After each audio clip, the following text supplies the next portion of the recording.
Magandang oras mga kababayan, mga ka-Golden Boy. Meron tayong medyo lumitaw na kunting liwanag ng pag-asa na magkasundo bukas o hanggang Miyerkules ang Amerika at Iran sa Islamabad. Dahil kinumpirma na ng parang sitting OIC ng IRGC na wala na yung si Abbas Araghchi. Parang inimpeach ng mga opisyal kahapon ng IRGC, hindi lang pinakita. Yung si Abbas Araghchi, yun yung medyo may talino at medyo diplomatic siya, diplomat. Pero itong si Mohammed Bagher Galidaf,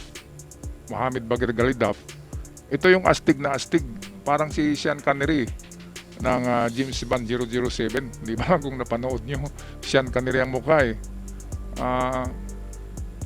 Ito yung sabi niya na oo nga, merong kasunduan ng Amerika. Inamin niya na pumayag sila doon sa dalawang deal ng Amerika. Pero sabi niya hindi ganun kadali susurindir ang Iran. Naku, ito na naman yung laro ng Iran na papayag sila. Yung dalawang deal, yun nga yung buksan na ng permanente ang Hormuz at isurindir yung mga uranium at wag nang gumawa ng nuclear program. Yun yung unang pinagkasunduan sa sa unang peace talk nila sa Islamabad. Ngayon, kinumpirma ni Muhammad Bagher Galidaf, ang hirap ibigkas tong mga pangalan na to eh. Kinumpirma niya na oo nga, meron ng usapan pero hindi ganun kadali daw na susurindir ang Iran. Ay nako. Kaya sabi naman ni Trump kanina sa press release ni Trump, merong live kanina si Trump eh. Sabi ni Trump, hindi pwede itong they are just playing game with the US. Hindi daw pwede yung game lang na pinaglalaruan lang yung peace talk na ngayon ay okay na, bukas ay hindi na naman. Sabi ni Trump, merong deadline sa lahat, merong katapusan. Kasi may time frame lang ang gira ni Trump eh. Hindi pwedeng tatagal to eh. Kaya gagamit na si Trump ng malalakas na bomba. At itong sabi niya na kapag ayaw talaga ay by Wednesday or Thursday, bombahin niya na ang Iran. At yan, magsisisi ang Iran sa kanilang ginawang panluloko kay Trump. Yung kanilang pagdalawang isip na payag ngayon, bukas hindi. Change of mind. And then payag na naman. Ito nga yung sabi ng isang komentarista sa US yung war analyst, na ang Iran ay hindi mo pwedeng kunin yan sa magandang usapan. Ang Iran ay, ang mga strategy niyan ay medieval period, na kailangan talunin mo muna sila bago sila makipag-deal. So ibig sabihin, gira muna, talunin mo siya, pulbusin mo muna, tsaka kung susurinder siya, makipag-deal na yan. Pero kung peace talks lang na magharap-harap dyan sa Pakistan, sa Islamabad, hindi yan pwede. Sabi ng war analyst sa Amerika, na kailangan gapiin muna talaga ang Iran na klarong-klarong defeated, yung wala na talaga, at nakapusas na yung mga opisyalis, yung si Muhammad Bagher Galidaf, pusasan na yun, yung si Abbas Araghchi din, lahat ng matataas na opisyal dyan, pusasan, ipapakita sa publiko, para mapahiya, and din ipasampal doon sa mga minasakir nila ng mga Iranians. Diba? Ilang libo yung sasampal, so mamaga talaga yung muka nila, left and right. Mas maganda ay ipabato, diba? Bawat mamamayan sa Iran ay kukuha ng bato at ibato sa kanila. Itali sila doon, nakasirkulo sa sa pusti sa lunitan nila at ipabato sa mga mamamayan para at least makaganti yung mamamayan, diba? Mga kababayan, o kaya ipalatigo kaya, yun ang maganda eh. Kaya ito yung sabi ng war analyst, hindi pwedeng idaan yan sa magandang usapan kasi hindi ganun ang prinsipyo ng Ayatollah regime. Ang Ayatollah regime gusto nila magapi muna sila, defeated muna sila completely, yung wala na talaga, at saka sila gagawa ng deal. Yung wala na talaga, ngayon meron pa silang hinuhukay ngayon ng mga rockets mga missiles at drones na natabunan dahil sa pagbubomba sa mga entrances, natabunan yon. Ang daming heavy equipment ng IRGC. Kaya ngayon, inumpisahan na daw na i-retrieve yun. Nilinis na daw yung mga natabo na mga bato, lupa. At baka next week, pagkatapos lang ng ceasefire, ngayong week lang na to, di ba? Ay baka mailabas na yung mga ready to fire na naman yung mga missiles. Kaya ito yung pagkakamali ng Amerika. Bakit nila binigyan ng CPR or mouth-to-mouth resuscitation? Ang Iran na naghingalo na noon, collapse na Naghingalo na nung unang pagbomba nila. Ibinigyan nila ng pagkakataon na makaregroup, makahinga. Binigyan nila ng CPR, sabi mismo ng isang komentarista, mali ang pagbigay ng oxygen sa Iran noon na naghingalo na. Dapat tinapos talaga yon, and then ibigay sa mamamayan ng Iran ang paghusga ng the end ng fate nitong mga opisyal na ito. Which is kung ano ang ginagawa nila sa mga mamamayan ng Iran na against sa Ayatollah, yun din ang gawin ng mamamayan sa kanila. Nakasunod lang yung sa the golden rule, di ba? Na kung anong gagawin mo sa kapitbahay mo, ayun din ang gawin ng kapitbahay sa iyo. Do not do unto others what you do not want the others do unto you. The golden rule yun Golden rule.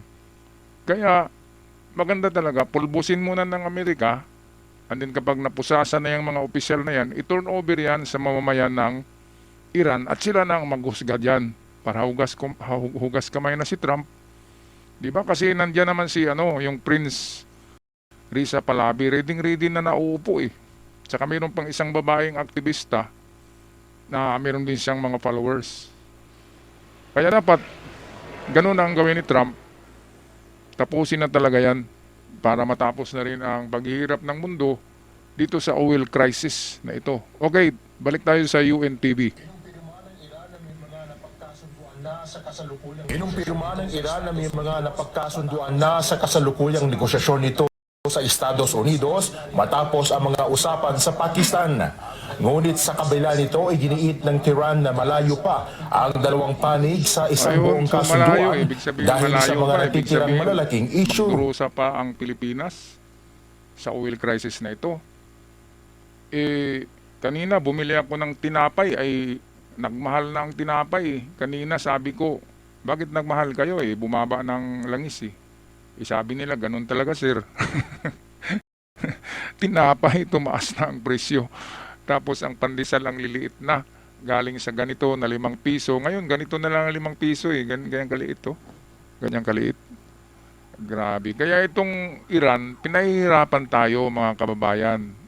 Kaya doon sa mga pumapanig kay Robin Padilla, kasi si Robin Padilla pumapanig sa Iran Sa mga natangay ni Robin Padilla sa maling paniniwala, na pumapanig siya kay Ali Khamenei, maling-mali.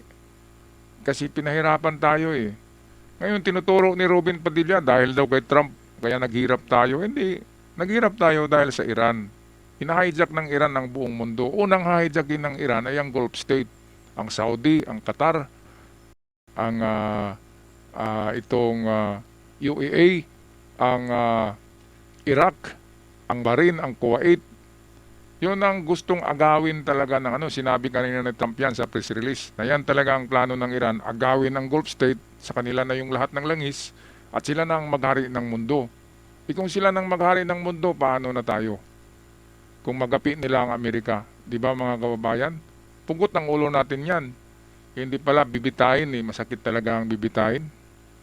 Bibitayin tayo niyan kung magsalita tayo. Ako, sigurado hantingin ako ng mga yan. Kapag hindi natapos yung mga Iranian na yan, mga kababayan. Kaya sa mga Pilipino na naligaw ang paniniwala, huwag kayong maniwala dyan sa sinasabi ni Robin Padilla. Dahil idol ni si Robin, mali si Robin.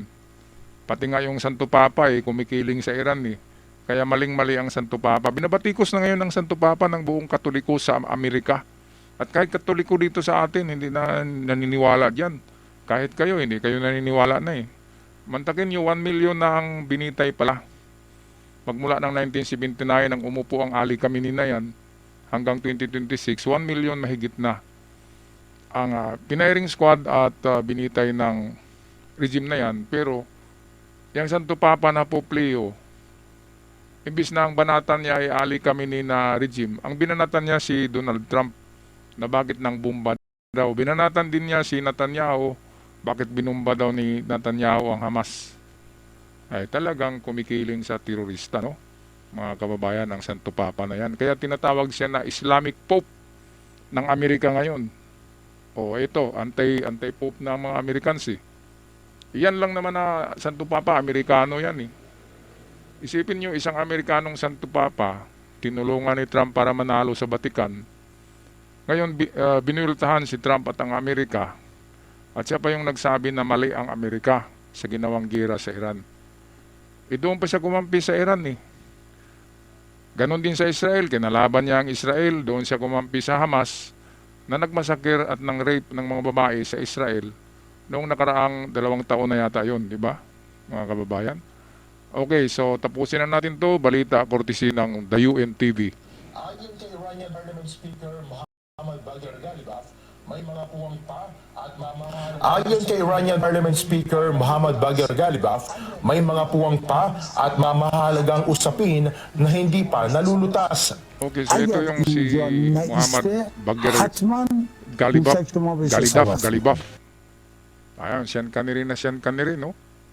Pero walang utak eh. Yung utak niya ay simento eh. Matigas yung utak niya, simento, hindi flexible. Kaya walang mangyayari, sabi niya. Medyo matagal pa daw. Oo nga, papayag sila sa deal. Yung unang deal nila ni Trump. Pero mukhang matagal pa daw. Hindi na tayo magpag-iintay niyan kung matagal pa yan. Dapat tapusin na yan ni Trump. Sabi nga ng mga war analysts sa Amerika, hindi makuha sa magandang usapan yung mga opisyal na yan. Kukunin talaga yan sa dahas, sa puwersa, at sa bomba. Sabi nga ni Pete Hegseth, dapat magipag-negotiate sa kanila, bomba hindi yung bibig. Bomba yung dalhin sa kanilang mukha, iharap yung bomba na malaki, at yung bomba na yung magsalita. Yun ang maganda eh. Hindi talaga ito makukuha, mga kababayan, sa magandang usapan. Itong mga matitigas na ulo na mayroong utak na nakasimento.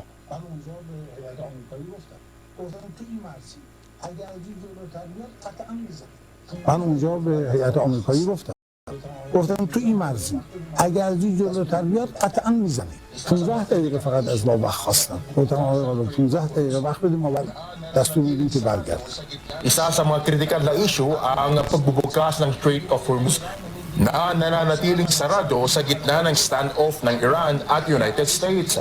Iginiit ng Iran na hindi muling bubuksan ang nasabing mahalagang ruta hanggang hindi inaalis ng US ang blockade dito Itong sa nangyaring mga umatras daulan ang ng Amerika Tehran. at pumisto sa Oman. Kasi di ba doon na sa loob ng Strait of Hormuz ang Amerika, naka-standby. Umatras sila dahil nga pinag-usapan na yan sa unang peace talk sa Islamabad. Request ng Iran na umalis na kayo diyan sa Strait of Hormuz. Doon na lang kayo sa labas. Kaya pumayag din ng Amerika. Dahil okay na ang usapan eh. Ang iniintay ni Trump na yung final na talaga na desisyon na okay na. Magpirmahan na tayo. Hindi eh. After 24 hours lang. Galing nang mag-decide yung Abbas Araghchi. Mag-decide na okay, ibigay ko na yung uranium na hiningi niyo at buksan na namin ng permanente ang Strait of Hormuz. Kaya umatras ang tropa ni Trump dito sa may Oman, sa labas ng gate, sa labas ng choke point. At pinabayaan na yung Iran na i-control yung Strait of Hormuz kasi okay na sana yung usapan pero biglang nagbago eh. Talagang ginamitan ng Iran ng taktika ng mga imbecile, ng mga morons, taktika ng mga itong walang utak. Akala nila mas mautak pa sila sa Amerika eh. Oo nga, umatras ang Amerika sa may Oman, pero paano sila makalabas? Nandyan yung mga destroyers eh. Wala na silang destroyers eh. Wala na silang mga kanyon na malalaki. 50 calibers na lang meron sila. 50 calibers machine gun na lang nakamount sa mga speedboat. Wala na yan. Hindi na yan pwedeng iharap pa sa mga destroyers ng Amerika. Kaya totally defeated na talaga. Patay na yung kanilang mga official, patay na ang kanilang Diyos na isang alagad ni Satanas. Patay na yung kanyang anak, wala na. Yung bakla na bading, wala na yun. Matagal na yun na naka-ventilator, naka-oxygen. Kaya sa panahon na ngayon, wala na yun. Hindi lang nila sinabi na binauna. Kasi mawalan na ng gana ang IRGC kung sabihin na paktay na yung mga Diyos-Diyusan nila. Alright, so anong masasabi nyo dito mga kababayan sa patuloy na paglalaro lamang ng Iran ng usapan? Ang negosasyon ay lalong pinapatagal ng Iran habang ang Amerika gustong madaliin ito dahil naghihirap ang ekonomiya ng buong mundo. Paki-comment sa ating comment section down below. At sa aking avid followers, maraming salamat sa lahat at sa mga bago lang nakabisita, maraming salamat din sa pag-click sa subscribers button. Malaking tulong. Hanggang sa muli, paalam, love and peace, not war.